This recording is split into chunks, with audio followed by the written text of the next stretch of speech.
एक राजा था। उसके महल में एक बाग था। बाग में तरह तरह के फूलों के पौधे और अनेक प्रकार के मीठे फलों के पेड़ थे। लेकिन इस बाग में सबसे आश्चर्यजनक चीज थी, एक सेब का पेड़ था जिसमें सोने के सेब लगते थे।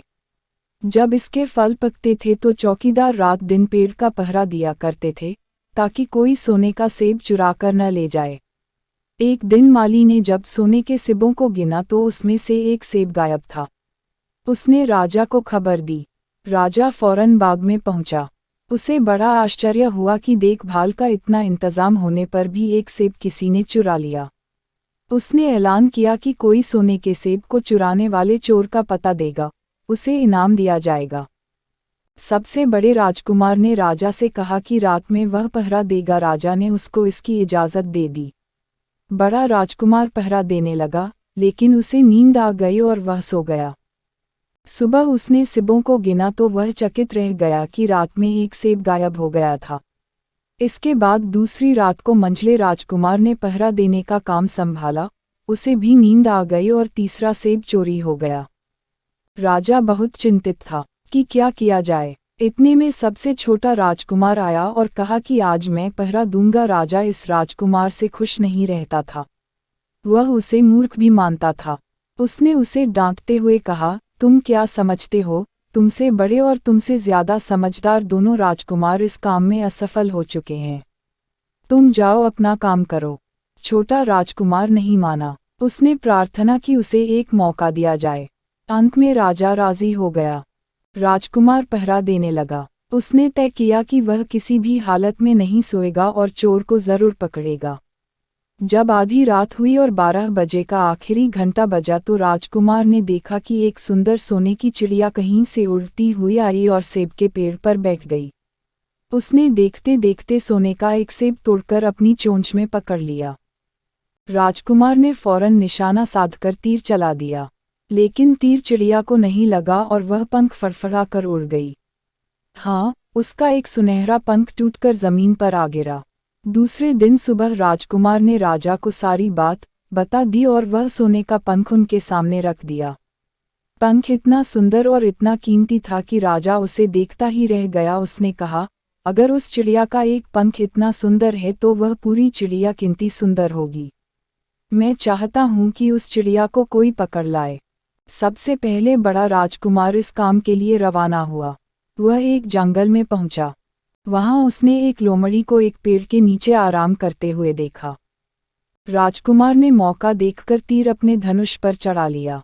वह तीर छोड़ने ही जा रहा था कि लोमड़ी ने चिल्लाकर कहा, राजकुमार, मुझे मत मारो। मुझे पता है कि तुम सोने की चिड़िया की खोज में निकले हो। तुम मेरी राय मानो तो तुम्हारा काम जल्दी ही पूरा हो जाएगा। तुम इसी रास्ते से सीधे चले जाओ। शाम होने पर तुम एक गांव में पहुंचोगे। वहां तुम्हें आमने सामने 2 सराय मिलेंगी। एक सराय खूब सजी सजाए और सुंदर सी होगी, लेकिन तुम उसमें मत ठहरना। तुम उसके सामने वाली दूसरी सराय में ठहरना, जो बहुत मामूली और देखने में भी भद्दी सी होगी। ऐसा करने पर तुम्हारा काम आसानी से पूरा हो जाएगा। लोमड़ी का बात सुनकर राजकुमार को हंसी आ गई। उसने डांटकर कहा, भाग जा यहाँ से। मुझे तुम्हारी सलाह की जरूरत नहीं है। यह कहकर उसने तीर छोड़ दिया। लेकिन लोमड़ी बहुत चालाक थी। वह बचकर निकल भागी। राजकुमार आगे चला। शाम को एक गांव में पहुंचा तो उसने देखा कि सड़क के किनारे सचमुच 2 सरायें थीं। उनमें से एक सराय खूब सजी सजाई थी और उसके अंदर से लोगों के नाचने गाने की आवाज़ें आ रही थीं। दूसरी सराय भद्दी सी थी और वहां अंधेरा घिरा हुआ था। राजकुमार सजी सजाई सराय में ठहर गया। थोड़ी देर में वह भूल गया कि वह असल में सोने की चिड़िया की खोज में निकला था। काफी समय बीत गया और बड़ा राजकुमार नहीं लौटा तो मंझला राजकुमार सोने की चिड़िया की खोज में चल पड़ा। वह भी उसी तरह चलते चलते जंगल में पहुंचा तो लोमड़ी उसे भी मिली। इस राजकुमार ने भी लोमड़ी पर कोई ध्यान नहीं दिया। वह शाम को गांव में पहुंचा तो बड़े राजकुमार की तरह सजी सजाई सराय में ठहरा। वहां के नाच रंग में मस्त होकर वह भी अपना काम भूल गया। सबसे छोटे राजकुमार ने राजा से कहा कि मैं सोने की चिड़िया की खोज में जाऊंगा। राजा को विश्वास था कि जब उससे बड़े दोनों राजकुमार इस काम में सफल नहीं हुए तो इसे और भी सफलता नहीं मिलेगी। लेकिन उसके जिद करने पर राजा ने उसे इजाज़त दे दी। छोटा राजकुमार तैयार होकर सोने की चिड़िया की खोज में निकला। जंगल में उसे भी लोमड़ी मिली। राजकुमार ने लोमड़ी की बात को ध्यान से सुना और लोमड़ी से कहा, ठीक है, तुम जैसे कह रही हो, मैं वैसा ही करूँगा। अब तुम जाओ, मैं तुम्हें नहीं मारूंगा। इस पर लोमड़ी खुश होकर बोली, तुम सबसे अच्छे लड़के मालूम होते हो। तुमने मेरी बात बात का मजाक नहीं उड़ाया और मुझ पर तीर नहीं चलाया। मैं तुमसे खुश हूं और तुम्हारी मदद करूंगी। आओ, तुम मेरी पूंछ पर बैठ जाओ, मैं तुम्हें उस सराय तक पहुंचा देती हूँ। देखते देखते लोमड़ी की पूंछ काफ़ी बड़ी हो गई और राजकुमार उस पर बैठ गया। उसके बैठते ही लोमड़ी हवा में उड़ने लगी। थोड़ी देर में मैदानों और पहाड़ों को पार कर उसी गांव में जा पहुंची। राजकुमार ने उसकी सलाह को मानकर छोटी और पुरानी सराय में ही डेरा डाल दिया। वह दूसरी सजी सजाई सराय से दूर ही रहा। दूसरे दिन सुबह जब आगे बढ़ा तो कुछ दूर चलने पर उसे वह लोमड़ी फिर से रास्ते में मिल गई। लोमड़ी ने कहा, मैं बताती हूँ कि आगे तुम्हें क्या करना चाहिए। तुम सीधे चलो, आगे तुम्हें एक बहुत बड़ा किला मिलेगा, जिस पर सिपाही लोग पहरा दे रहे होंगे। तुम सिपाहियों से डरना मत और सीधे अंदर चले जाना, क्योंकि वे इस समय सो रहे होंगे। तुम बेधड़क होकर किले में घुसते चले जाना और उनके कमरों को पार करते हुए उस जगह पहुंच जाना, जहां लकड़ी के एक मामूली से पिंजरे में सोने की चिड़िया बंद है। तुम चिड़िया को पिंजरे सहित उठाकर किले से बाहर ले आना। लेकिन एक बात याद रखना, चिड़िया के पिंजरे के पास ही एक बहुत सुंदर सा सोने का पिंजरा भी रखा होगा। तुम भूलकर भी चिड़िया को उस पिंजरे में मत रखना, मगर तुम उसे लकड़ी के पिंजरे में से निकालकर सोने के पिंजरे में रखने की कोशिश करोगे तो बाद में पछताओगे। यह कहकर लोमड़ी ने राजकुमार को फिर से अपनी पूंछ पर बिठाया और थोड़ी ही देर में उसको किले के पास पहुंचा दिया। राजकुमार ने किले का पास जाकर देखा कि सचमुच उसके पहरेदार सो रहे थे। वह बिना डरे सीधा महल में घुस गया और थोड़ी ही देर बाद वह उस कमरे में जा पहुंचा, जहां सोने की चिड़िया एक पिंजरे में बैठी हुई थी। पिंजरे के पास ही सोने के 3 सेब पड़े हुए थे। इन सेबों को देखकर राजकुमार ने फौरन पहचान लिया कि ये सेब उसके पिता के बाग के ही थे। सोने की चिड़िया इतनी सुंदर थी कि राजकुमार उसको देखता ही रह गया। वह उसको उठाकर लाने ही वाला था कि उसकी नज़र पास ही पड़े एक सुंदर से पिंजरे पर पड़ी। वह पिंजरा बहुत सुंदर था और उसमें तरह तरह के कीमती पत्थर जड़े हुए थे। सोने की चिड़िया के लिए वही पिंजरा ठीक मालूम पड़ता था। राजकुमार लोमड़ी की बात को भूल गया और उसने सोने की चिड़िया को लकड़ी के पिंजरे से निकालकर सोने के पिंजरे में बंद कर दिया। लेकिन नए पिंजरे में आते ही चिड़िया ने खूब जोर जोर से शोर मचाना शुरू कर दिया। राजकुमार पिंजरे को उठाकर कमरे से बाहर भी नहीं निकल पाया था कि बहुत से सिपाही कमरे में घुस आए और उन्होंने राजकुमार को पकड़ लिया। अब राजकुमार को अपनी भूल का पता चला। उसे याद आया कि लोमड़ी ने उससे क्या कहा था, लेकिन अब क्या हो सकता था। सिपाही उसे खींचते हुए राजा के दरबार में ले गए। राजा के पूछने पर राजकुमार ने सारी बात कह सुनाई। राजा बोला, तुम मेरे महल में चोरी करने के लिए घुसे थे। मैं तुमको माफ़ नहीं कर सकता। तुम्हें फांसी की सज़ा दी जाएगी। लेकिन मैं तुम्हें एक मौका देता हूँ। अगर तुम मेरे लिए सोने का घोड़ा ला दो तो मैं न सिर्फ तुम्हें छोड़ दूंगा बल्कि सोने की चिड़िया भी तुमको दे दूंगा। राजकुमार को अपनी जान बचाने के लिए राजा की शर्त माननी पड़ी। अब वह सोने के घोड़े की तलाश में निकला। किले के बाहर जाने पर उसने देखा कि लोमड़ी का उसका इंतज़ार कर रही है। उसने लोमड़ी को सारी बातें बताईं। लोमड़ी ने निराश होते हुए कहा, मैं अब तुम्हारी कोई मदद नहीं करूंगी। तुमने मेरे कहने के अनुसार नहीं किया। मैंने जिस तरह से कहा था, अगर तुम उस तरह से काम करते तो इस मुसीबत में नहीं फंसते और सोने की चिड़िया तुम्हें मिल जाती। राजकुमार बोला, इस बार मुझे माफ़ कर दो। मुझसे गलती हो गई। मेरा काम तुम्हारी सहायता के बिना नहीं चलेगा। मुझे राजा ने सोने का घोड़ा लाने के लिए कहा है, वरना वह मुझे फांसी पर चढ़ा देगा। लोमड़ी ने कहा, खैर, मैं तुम्हें माफ़ करती हूँ। अब तुम ऐसा करो कि मेरी पूंछ पर बैठकर सीधे चले चलो। कुछ दूर जाने पर तुम्हें एक दूसरा किला मिलेगा। उसी किले की घुड़साल में तुम्हें सोने का घोड़ा बंधा हुआ मिलेगा। महल के नौकर चाकर सब सो रहे होंगे। तुम चुपचाप जाना और घोड़े को खोल लेना। लेकिन एक बात याद रखना, वहाँ घोड़े के पास ही घोड़े पर कसने के लिए 2 जीनें रखी होंगी। उसमें से एक तो पुरानी चमड़े की जीन होगी और दूसरी सोने की जीन होगी।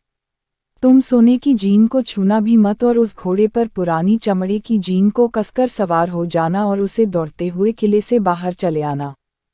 राजकुमार ने वादा किया कि वह ठीक ठीक वैसा ही करेगा। लोमड़ी ने उसको अपनी पूंछ पर बैठाया और कुछ ही देर में वह उसे ले किले के पास जा पहुंची। किले के पास पहुंचते ही लोमड़ी ने उसे नीचे उतारा और फिर वहां से चली गई। राजकुमार सीधा फाटक से किले में घुस गया। अंदर जाकर उसने देखा कि वहां के सभी नौकर चाकर सोए हुए थे। थोड़ी ही देर में वह किले की घुड़साल में जा पहुंचा। वहां एक बहुत सुंदर सुनहरा घोड़ा बंधा हुआ था। राजकुमार ने पास जाकर देखा कि वह घोड़ा सचमुच सोने का था। ऐसा सुंदर घोड़ा उसने सपने में भी नहीं देखा था। उसने आगे बढ़कर घोड़े को खोल लिया। जब वह बाहर निकलने लगा तो उसकी नज़र एक कोने में पड़ी हुई सोने की जीन पर गई। यह जीन बहुत सुंदर थी और इसमें हीरे मोती जड़े हुए थे। उसके पास ही एक फटी पुरानी चमड़े की जीन पड़ी हुई थी। इतने सुंदर घोड़े पर पुराने चमड़े की जीन कसना राजकुमार को अच्छा नहीं लगा। उसने सोने की जीन उठा ली और घोड़े पर कसना शुरू किया। इतने में घोड़ा जोर से हिनहिना उठा। किले के नौकर चाकर जाग गए। थोड़ी ही देर में राजकुमार पकड़ लिया गया। राजकुमार को सिपाहियों ने हाथ बांधकर अपने राजा के सामने पेश किया। राजा ने सारी बातें सुनकर कहा, तुमने मेरे घोड़े को चुराने की कोशिश की है, इसलिए तुम्हें फांसी की सजा दी जाएगी। लेकिन अगर तुम मेरा एक काम कर दो तो मैं तुम्हें छोड़ सकता हूँ। यहाँ से कुछ ही दूर एक सोने का महल है और उसमें बहुत सुंदर राजकुमारी रहती है। अगर तुम अपनी जान बचाना चाहते हो तो उस राजकुमारी को मेरे पास ले आओ। तुम्हें इनाम में यह सोने का घोड़ा दे दूंगा। बेचारा राजकुमार, वह फिर से एक नई मुसीबत में फंस गया। उसे मजबूर होकर राजा की शर्त माननी पड़ी। अब वह सोने के महल की खोज में निकला। कुछ दूर चलने पर फिर उसे वह लोमड़ी मिली। पता नहीं कैसे लोमड़ी को सारी बातें मालूम हो गई थीं। वह बोली, देखो, तुमने इस बार भी मेरी बात नहीं मानी। मेरी बात मान जाते तो यह नई मुसीबत तुम्हारे गले नहीं पड़ती। खैर, मुझे तुम पर दया आ रही है। मैं तुम्हारी मदद करूंगी। चलो, मैं तुमको सोने के महल के पास पहुंचाए देती हूँ। तुम महल के बाहर ही कहीं पीछे छिपे रहना। जब उसमें से शाम को राजकुमारी तालाब में नहाने के लिए बाहर आए तो तुम आगे बढ़कर उसका हाथ पकड़ लेना। जैसे ही तुम उसको छुओगे, राजकुमारी तुम्हारे साथ आने के लिए राजी हो जाएगी। लेकिन एक बात याद रखना, तुम उसको वहां से अपने साथ ले आना। उसे वापस महल में मत जाने देना। वह तुमसे कहेगी कि मैं अभी अपने माता पिता से मिलकर आती हूँ। लेकिन तुम उसकी बातों में मत आना, वरना फिर मुसीबत में फंस जाओगे। यह कहकर लोमड़ी ने फिर से अपनी पूंछ फैला दी और राजकुमार उस पर बैठ गया। देखते देखते लोमड़ी हवा में उड़ती हुई कुछ देर बाद सोने के महल के पास जा पहुंची। महल के पास पहुंचते ही राजकुमार एक पेड़ की आड़ में छिपकर बैठ गया। शाम को जब राजकुमारी नहाने के लिए किले से बाहर आई तो राजकुमार ने हिम्मत करके आगे बढ़कर उसका हाथ पकड़ लिया। उसके छूते ही राजकुमारी उसके साथ चलने के लिए तैयार हो गई। वह बोली, राजकुमार, तुम मुझे जहाँ भी ले जाना चाहोगे मैं तुम्हारे साथ चलूंगी, लेकिन मुझे थोड़ी देर के लिए अपने माता पिता से मिलाने दो। राजकुमार ने कहा, नहीं, यह नहीं होगा। तुम्हें तुरंत मेरे साथ चलना पड़ेगा। लेकिन राजकुमारी रोने लगी। इतनी सुंदर राजकुमारी को रोते देखकर राजकुमार का मन पिघल गया। अंत में वह राजी हो गया और बोला, जाओ, थोड़ी देर के लिए माता पिता से मिलाओ, लेकिन फिर तुरंत बाहर चली आना। लेकिन राजकुमारी ने जैसे ही किले में पैर रखा, किले के पहरेदार जाग गए और उन्होंने राजकुमार को पकड़ लिया। राजकुमार बहुत पछताया, लेकिन अब क्या हो सकता था। सिपाहियों ने उसे अपने राजा के सामने पेश किया। राजा बहुत निराश था। उसने उसी वक्त हुक्म दिया, इस राजकुमार को फौरन फांसी पर चढ़ा दिया जाए। यह सुनकर राजकुमार रोने गिड़गिड़ाने लगा। इस पर राजा ने थोड़ी देर विचार करने के बाद कहा, मैं अपनी आज्ञा वापस नहीं ले सकता, लेकिन अगर तुम मेरा एक काम कर दो तो तुम्हारी जान बच सकती है। हमारे किले के ठीक सामने यह जो बड़ा पहाड़ है, इसके कारण हमारे किले की सुंदरता नष्ट होती है।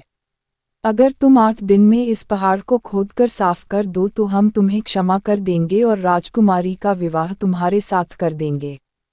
राजकुमार किले के बाहर आकर पहाड़ को देखने लगा। उसके हाथ में एक चोकुदाली थी। उसकी समझ में नहीं आ रहा था कि इतना बड़ा पहाड़ 8 दिन में वह कैसे खोद सकेगा। फिर भी उसे अपनी जान तो बचानी ही थी, इसलिए वह पहाड़ खोदने लगा। धीरे धीरे 7 दिन बीत गए। इतने दिन तक लगातार खोदने पर भी पहाड़ का सिर्फ एक कोना ही खोद सका। वह दुखी होकर बैठ गया। उसे अब अपने पर बहुत अधिक क्रोध आ रहा था। वह मन में कहने लगा कि अगर मैंने लोमड़ी की बात मान ली होती तो कितना अच्छा होता। लोमड़ी ने मुझको हर बार ठीक सलाह दी और मैं हर बार उसका कहना न मानकर नई से नई मुसीबत में फंस जाता हूँ। राजकुमार इस तरह सिर झुकाए बैठा था कि अचानक उसे अपने पैरों के पास लोमड़ी की पूंछ हिलती दिखाई दी। उसने नज़र उठाकर देखा, सचमुच वही लोमड़ी खड़ी थी। लोमड़ी ने मुस्कराते हुए कहा, क्यों, क्या हाल है? इस बार तो तुम्हारी मदद करने की मेरी ज़रा भी इच्छा नहीं थी, लेकिन मैं 7 दिन से तुमको पहाड़ खोदते हुए देख रही हूँ। मुझे दया आ गई और मैं तुम्हारी मदद के लिए चली आई। जाओ, तुम बहुत थक गए हो, सो जाओ, मैं थोड़ी ही देर में तुम्हारा काम पूरा कर दूंगी। इस बार राजकुमार ने तय कर लिया था कि अब वह लोमड़ी जिस तरह कहेगी, वह उसी तरह करेगा। वह चुपचाप उठकर एक तरफ सोने चला गया। थोड़ी ही देर में उसे नींद आ गई। सुबह जब वह सोकर उठा तो उसे अपनी आंखों पर विश्वास नहीं हो रहा था। वहां कहीं भी पहाड़ का नाम नहीं था और महल का सुंदर दृश्य दिखाई दे रहा था। राजकुमार सीधा राजा के पास पहुंचा। राजा उसके काम पर बहुत खुश था। उसने तुरंत अपने वादे के अनुसार राजकुमारी के साथ उसका विवाह कर दिया। जब राजकुमार उस सुंदर राजकुमारी के साथ कुछ दूर चला तो उसे रास्ते में फिर वही लोमड़ी मिली। लोमड़ी बोली, बधाई हो, राजकुमार।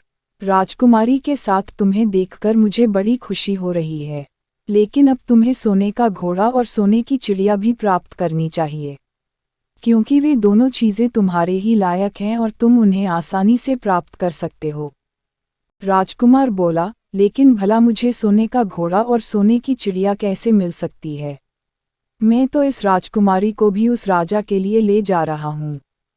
लोमड़ी ने कहा, नहीं, तुम ऐसा काम कभी मत करना। इस राजकुमारी के साथ तुम्हारा विवाह हुआ है और यह अब तुम्हारी ही है। अगर तुम मेरे कहने के अनुसार काम करो तो तुम्हें सोने का घोड़ा और सोने की चिड़िया भी मिल सकती है। तुम पहले इस राजकुमारी को लेकर सोने के घोड़े वाले राजा के पास जाओ। राजा खुश होकर तुमको सोने का घोड़ा दे देगा। तुम घोड़े पर सवार हो जाना और सवार होकर सबसे विदा लेना। राजकुमारी से तुम सबसे बाद में विदा लेना। जैसे ही तुम राजकुमारी के पास पहुंचो, तुम उसे हाथ से पकड़कर घोड़े के ऊपर खींच लेना और घोड़े को दौड़ा देना। सोने का घोड़ा इतना तेज दौड़ता है कि दुनिया का तेज से तेज घोड़ा भी उसकी बराबरी नहीं कर सकता। जाओ, तुम पहले इतना काम पूरा करो। इसके बाद आगे का काम मैं तुम्हें बाद में बताऊंगी। मैं तुम्हें वहां रास्ते में मिलूंगी।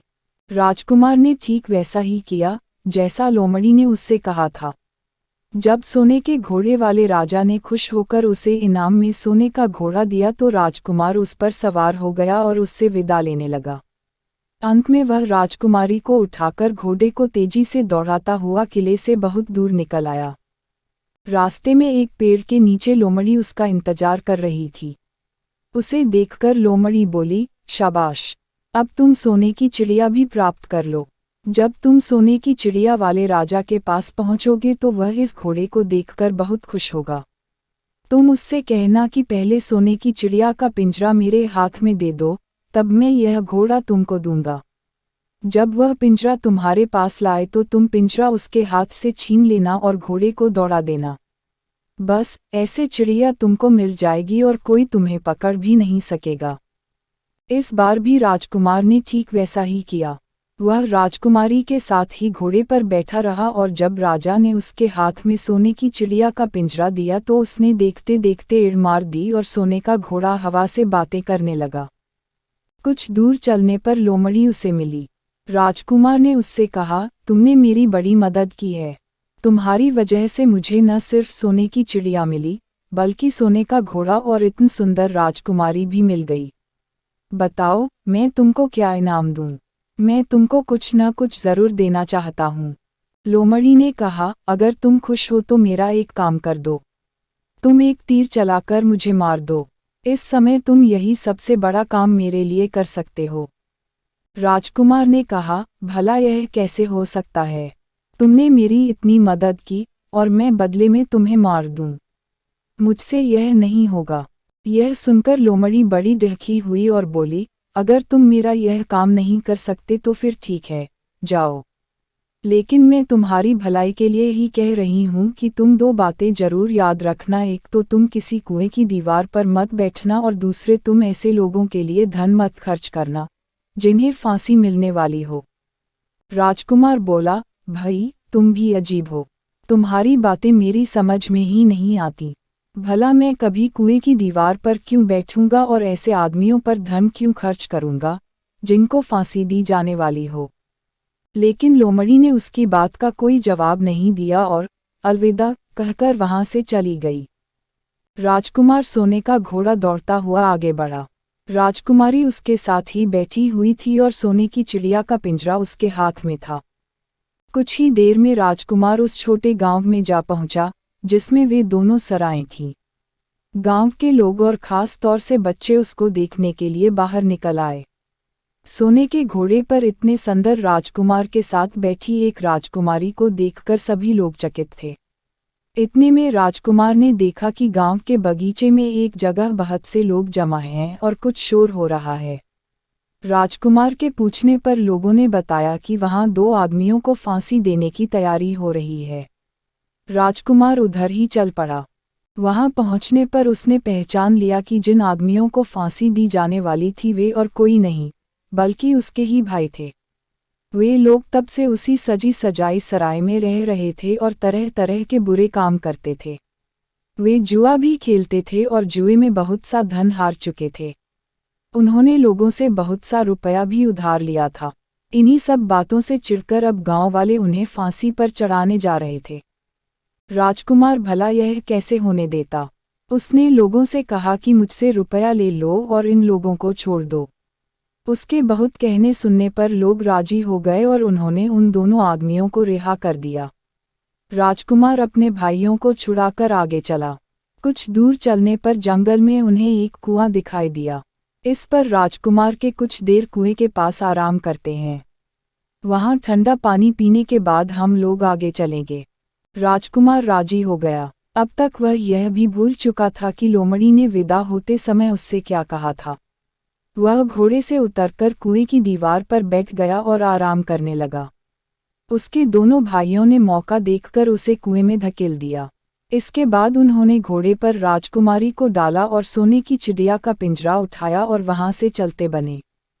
कुछ ही देर में वे लोग अपने राज्य में लौट आए। घर लौटकर उन्होंने राजा से कहा, हम लोग सोने की चिड़िया को पकड़ आए हैं। इसी चिड़िया ने हमारे बाग में से सोने के सेब चुराए थे। इसके साथ ही हम एक यह सोने का घोड़ा और राजकुमारी भी लाए हैं। राजा बहुत खुश हुआ। सारे राज्य के लोग खुशियां मनाने लगे। लेकिन राजकुमारी खुश नहीं थी। वह बराबर रोती रहती थी। उसने खाना पीना छोड़ दिया। यही नहीं, घोड़े ने भी दाना पानी बंद कर दिया और सोने की चिड़िया भी उदास रहने लगी। राजा ने बहुत कोशिश की लेकिन न तो वह राजकुमारी खुश हुई और न सोने के घोड़े और सोने की चिड़िया ने दाना खाना शुरू किया। उधर छोटा राजकुमार कुएं में गिर गया था लेकिन वह मरा नहीं। कुआं बहुत गहरा था लेकिन उसमें पानी बहुत थोड़ा था। वह कुएं में बैठा बैठा अपने भाग्य को कोसता रहा। अब उसे फिर उसी लोमड़ी की याद आई और वह पछताने लगा कि अगर मैंने उसका कहना मान लिया होता तो मैं मुसीबत में न फंसता। राजकुमार ने जैसे ही लोमड़ी को याद किया, लोमड़ी न मालूम कैसे कुएं के मुंह पर आ पहुंची और बोली, देखो राजकुमार, मैंने पहले ही तुम्हें समझाया था कि किसी कुएं की दीवार पर मत बैठना और ऐसे आदमियों की मदद मत करना जिन्हें फांसी दी जाने वाली हो। लेकिन तुम नहीं माने। खैर चलो अब आखिरी बार मैं फिर तुम्हारी मदद किए देती हूँ। लो मेरी पूंछ पकड़कर कुएं से बाहर निकल जाओ। यह कहकर लोमड़ी ने अपनी पूंछ कुएं में लटका दी। देखते देखते पूंछ इतनी लंबी हो गई कि कुएं के पेंदे में पड़े राजकुमार के पास तक जा पहुंची। राजकुमार उसे पकड़कर कुएं से बाहर निकल आया। लोमड़ी ने उससे कहा, जाओ अब तुम अपने घर जाओ, लेकिन जरा होशियार रहना, तुम्हारे भाई तुम्हारी जान के दुश्मन हैं। वे लोग जरूर तुमको ढूंढ रहे होंगे। राजकुमार घर की ओर चल पड़ा। अपने राज में पहुंचने पर उसे एक भिखारी मिला। भिखारी को उसने अपने सुंदर कपड़े दान में दे दिए और उनके भद्दे पुराने कपड़े पहन लिए। इस तरह भेष बदलकर वह अपने किले में पहुंचा। वहां उसके पहुंचने पर एक बड़ी आश्चर्यजनक बात आई। सोने का घोड़ा खुशी से हिनहिनाने लगा और दाना खाने लगा। सोने की चिड़िया भी अपने पिंजरे में खुशी से फुदकने लगी और गाना गाने लगी। राजकुमारी ने अपने आंसू पोंछ डाले और वह भी खुश दिखाई देने लगी। लेकिन राजा की समझ में कुछ नहीं आया। उसने राजकुमारी से इसका कारण पूछा तो वह बोली, मैंने तो पहले ही आपको सारी कहानी बता दी थी। आपके बड़े और मंझले राजकुमार ने छोटे राजकुमार के साथ धोखा किया है। इन्होंने आपको भी धोखा दिया है, लेकिन अब आपका छोटा राजकुमार यहाँ पर आ पहुँचा है, इसीलिए मुझे बहुत खुशी हो रही है। उसी के साथ मेरी शादी हुई है और मैं उसके साथ ही सुखी रह सकती हूँ। फिर उसने मैले कुचैले कपड़े पहने एक आदमी की ओर इशारा करते हुए कहा, वह रहा आपका छोटा राजकुमार।